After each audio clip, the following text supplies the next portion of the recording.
इस विषय पर कार्यक्रमों के शुभारंभ हुआ था। वैसे हाथ नीचे कर ले बेटा, थोड़ा से झोले ले पीछे वाले। डायलॉग तो मुसलमानों के साथ मेरा 1985-86 में जम्मू कश्मीर में शुरू हुआ था। तो 98 में उस समय जो आरएसएस के चीफ थे, बाद में हुए, पूजनीय सुदर्शन जी ने श्रीनगर में वार्ता को आगे बढ़ाया था। 2002 में माई हिंदुस्तान एक नई राह से मुस्लिम राष्ट्रीय मंच की शुरुआत हुई। 2006 में इसका नाम मुस्लिम राष्ट्रीय मंच राजस्थान में रखा गया, तब से वही नाम चल रहा है। पर जब जन्मा था तो बच्चे का नाम माई हिंदुस्तान था। तब जब बड़ा हुआ और स्कूल जाने लायक हो गया तो मुस्लिम राष्ट्रीय मंच हो गया।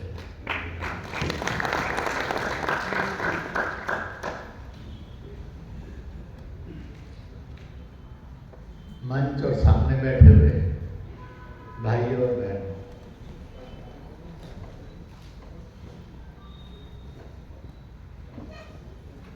इस सब्जेक्ट की और चीजों की भूमिका में दो छोटी सी घटनाएं आपको सुनाकर आगे बढ़ूंगा।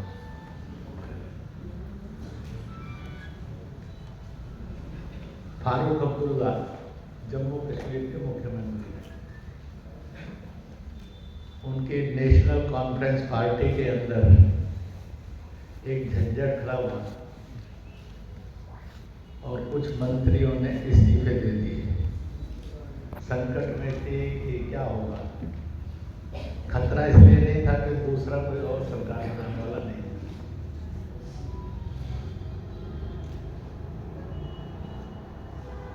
असेंबली जब चलती है तो असेंबली हॉल में चलती है, और दुनिया में रिवाज है समय समय पर सरकारों की डेवलपमेंट बोर्ड मीटिंग होती है। तो उधमपुर वहाँ उनकी बोर्ड डेवलपमेंट मीटिंग थी जम्मू कश्मीर। तो पत्रकारों ने उनसे पूछा, बाई दी वे, मुझे मालूम नहीं था उनकी बोर्ड मीटिंग भी वही है, तो मैं भी उस दिन उधमपुर में था।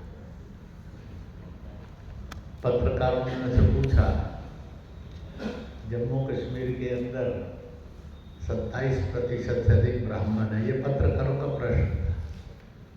और आपकी कैबिनेट में 2 ब्राह्मण मंत्री थे, आपने उन दोनों को निकाल दिया, तो प्रैक्टिकली आप सोसाइटी के अंदर नेगेटिविटी में चले गए हैं।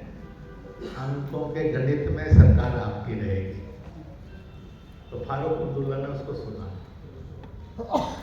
चारों तरफ मंत्रिमंडल को देखा, मंत्री सारे थे, फिर पत्रकारों को भी देखा, कुछ लोग और अफसर थे उनको भी देखा। फिर उसने कहा, कौन कहता है हमारी सरकार में ब्राह्मण नहीं है? तो उन्होंने कहा कि सामने दिख रहा है, बताइए कौन है? उन्होंने कहा, मैं जाति से ब्राह्मण हूँ, मजहब से मुसलमान हूँ, देयर इज नो कन्फ्लिक्ट। और अगले दिन प्रेस में और रात को हम जब भोजन कर रहे थे, डेवलपमेंट काउंसिल में क्या प्रस्ताव पारित हुए डेवलपमेंट के, इसकी चर्चा कम थी। इस वाक्य पर चर्चा अधिक थी कि मैं जाति से ब्राह्मण हूँ, मजहब से मुसलमान हूँ, देयर इज नो प्रॉब्लम, नहीं होना चाहिए प्रॉब्लम। तो ये एक वाक्य मुझे ध्यान में। एक जरा सूफियाना माहौल का वाक्य सुनाता हूँ वहाँ का। दंगे होना वहाँ की फितरत में है। किश्तवाड़ एक बड़ा संवेदनशील क्षेत्र है। भूगोल इतिहास में उसका 2 कारणों से नाम आता है। एक, वहाँ नीलम स्टोन बहुत मिलता है। दूसरा, केसर की भूमि है। जिस कश्मीर के केसर का नाम प्रसिद्ध आता है वो 2 स्थान पर होता है, किश्तवाड़ में होता है और एक पुलवामा में होता है। पर ये अजीब है दुनिया की एक खेती। आज से 500 साल, 5000 साल, 50,000 साल पहले दुनिया में जितनी केसर की उपज की जमीन थी और भारत में भी थी, आज तक उतने ही है, ना 1 इंच घटी है ना 1 इंच बढ़ी। ये आपके लिए एक जानकारी है। केसर की भूमि उतनी ही है, केसर के दाम बढ़ते जा रहे और भूमि उतनी है और वो बढ़ी नहीं है। इसलिए भूमि ना बढ़ने के बाद केसर के दाम बढ़े तो उसकी खेती करने वालों को सुकून है, क्योंकि कीमत जमीन बढ़ाने से, केसर बढ़ाने से नहीं, उसकी बढ़ती है हर साल कीमत, तो उससे उनकी भरपाई हो जाती है। वहाँ एक दंगा हुआ हिंदू मुस्लिम के नाम से। दंगा इतना भयानक हुआ, क्रूर हुआ, 16-17 लोग मारे गए, बम भी चले थे, लाठियां भी चली थी, गाली गलौज तो सामान्य बात थी, वो भी हुई थी। कुछ राकेट फाकेट दिवाली के पटाखों के पड़े थे, तो वो भी आदमी पर, मकान पर हमला करने के लिए उपयोग हुए। उस आड़ में कुछ ठीक भी हुए। करोड़ों रुपए का नुकसान हुआ था। 60-70 लोग बहुत बुरी तरह से जख्मी हुए थे। सरकार ने कर्फ्यू लगा दिया था, किसी भी साधु संत, मौलाना, मौलवी, इमाम, राजनेता, सबका प्रतिबंध। तो इसलिए उन्होंने फिर बाद में उसमें जोड़ा, कोई समाज सुधार संस्था को भी अनुमति नहीं रही कि वह जाए। मैं 3 महीने के बाद किश्तवाड़ गया। मैंने डीजीपी से भी पूछा था, वहाँ के डीएम से भी पूछा था, चीफ सेक्रेटरी और प्रिंसिपल सेक्रेटरी से भी बात की कि अगर आपका प्रशासन कहता है आप जा सकते हो तो हम जाएंगे, नहीं तो वी विल वेट मोर।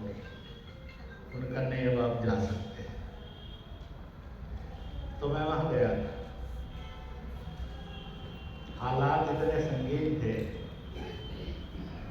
मुझे ट्रैवलिंग में बड़ी सावधानी रखनी पड़ती थी, क्योंकि सरकार के लाख कहने पर भी मैंने सिक्योरिटी उस समय नहीं ली। हमारे कार्यालय और हमारे कार्यकर्ताओं को सिक्योरिटी दिलवाई थी, मैंने सिक्योरिटी इसलिए नहीं ली कि लोग कहेंगे ये बड़ी बड़ी बातें करता है, क्योंकि ये तो फुल्ली सिक्योर है और चला जाएगा, तो मेरी बात का असर नहीं होगा लोगों को। इसलिए बेखौफ काम करना चाहिए। इसलिए आई एम विदाउट सिक्योरिटी। सरकार उस सब के बावजूद रास्ते भर में करती थी, पर मैं जब जम्मू से चलता था 70-80 किलोमीटर तक कार में जाता था, फिर एक दूसरा स्टेशन उधमपुर पड़ा आता था, तो वहाँ से मैं डीलक्स बस में चेंज करता था। उसके बाद पत्नी टॉप पहुँचने के बाद फिर मैं